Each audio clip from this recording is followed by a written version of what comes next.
Today I'm going to show you how to cut down this large watercolor paper without using scissors or measuring. Hello everyone, I'm Alisa of Alisa Laporte Art, and in today's video we are going to be cutting down our large Arches watercolor paper into smaller sizes.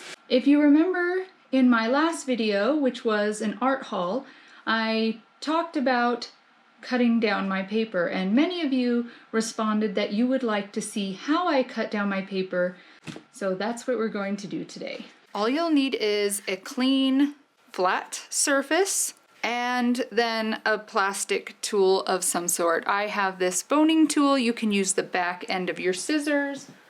I've seen some people even use the back end of their brushes when they look like this. You have that flat edge right there. So this is our 140-pound cold press Arches watercolor paper, and I always like to get a very deckled edge, just like they do here on the whole perimeter. I don't like cutting it, I don't like having the metal on it, I don't want to risk damaging my paper, so I'm going to show you how I cut or actually tear my paper so that it's the right sizes for me. So you'll have little to no waste of your paper. Any little pieces that you have extra, you can always use to swatch your colors before you actually put it on your paper. The first thing I want to do when cutting down my paper or tearing it, I want to fold it in half. And I'm using this brown just so that it doesn't blend in with my desk, because my desk is white. And I'm going to line up my corners. Okay, so my corners are lined up. Now, the problem is if I start over here, generally one of these corners shifts out of place. So what I do is I'm going to hold it here in the center, and then I'm actually going to take my finger and go straight back towards the middle. See that? And I kind of put my arm on it just to make sure everything stays. You don't have to, you can use your hand. And then I'm just going to push up, or you can use your tool and you can go down. So just through to the center, going up, and then going down. Okay, so there we've made our first fold. And then you're going to just take it and bend it the opposite direction.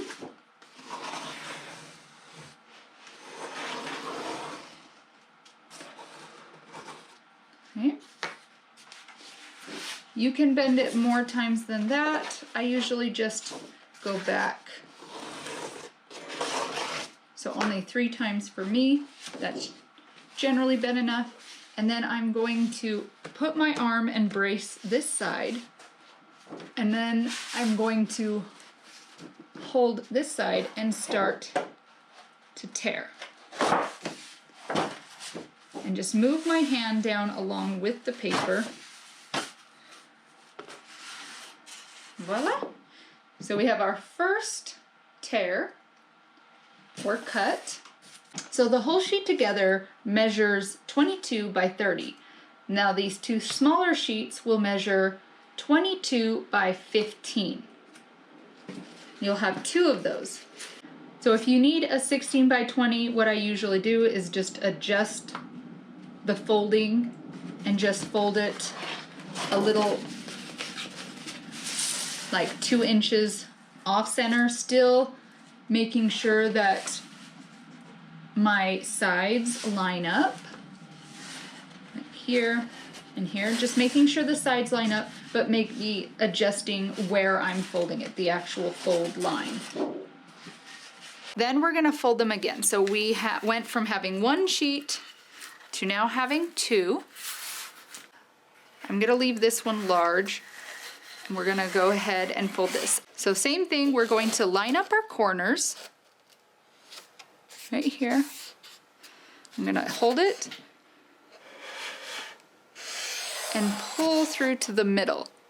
That way my corners stay where they need to. Take your tool.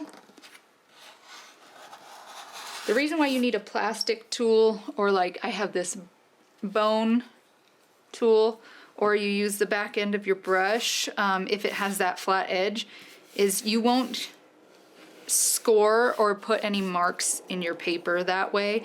That's why I really, really love this. So now we've folded that. Again, we will fold it the other way. And so 3 times I fold it. Then I'm going to rest my arm. Everything is clean. You know, make sure everything's clean before you do this. You don't want to dirty your paper. And then just slowly tear it. So then this size is a 15 by 11. If we were to do both sheets, that would give us 4 11 by 15s. Then again, match our corners. Hold it.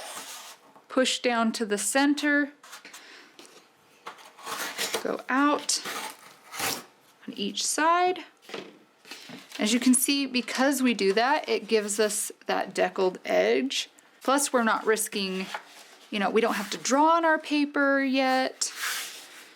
We don't have to worry about putting marks in our paper because we don't want to have scratches, because if you have scratches in your paper, once you put your watercolors on it, you'll see them. So when we fold our 15 by 11.5, then we get a 7.5 by 11 sheet. And we get, if we were to cut all of our paper down, we could get 8 sheets this size. We take it again,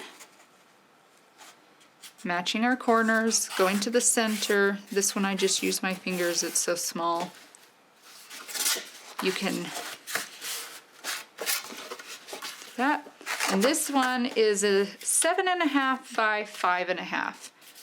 which are the size that I usually use for doing tutorials or practicing for larger paintings.